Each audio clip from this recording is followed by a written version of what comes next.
పైన వేసుకొస్తుంది, ఇంకో ఆమె ఇంకెక్కడెక్కడో చింపుకొని వస్తుంది. బట్టలు కుట్టుకొని రావాలి కానీ చింపుకొని వచ్చే తల్లులు చాలామంది ఉంటారు. కానీ ఇక్కడ నిజంగా మా పవన్ గారు ఎట్లా వర్ణించారో అట్లాగానే మీరు తయారొచ్చినందుకు మీకు అందరికీ గట్టిగా మా భజన మండలి. ఇప్పుడు మీరు ఎట్లాగా వచ్చారో పూజా గది పోయేటప్పుడు ఇట్లాగానే ఉండాలి.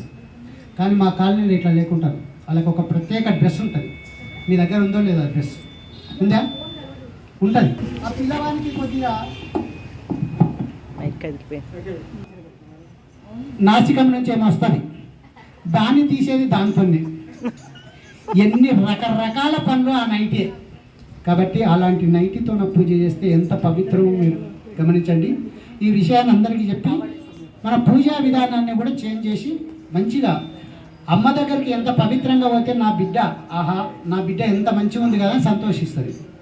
అదే సింపుల్ గుంటలతో పోతాడంటే దీనికి ఏమి దరిద్రం పట్టిందిరా, నేను ఇంత సౌకర్యం ఇచ్చినాను, ఇన్ని బిల్డింగులు ఇచ్చినాను, ఇంత సంపదను ఇచ్చినాను, ఇంకా ఈ సింపుల్ వేషం వేసింది కదా అని బాధపడుతుంది. కాబట్టి అమ్మని మనం బాధ పెట్టకుండా ఆనందంగా ఉంచాలనుకుంటే మనం ఆనందంగా తయారయ్యి గుడికి పోవాలి.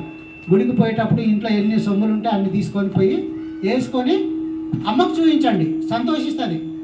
కానీ బీరువాలో పెట్టి పెట్టి పెట్టి ఎవరి పెళ్లికి పోతే ఇంకోటి నాసటోడు వస్తాడు అక్కడ కట్ చేసుకుని. దుర్గమ్మ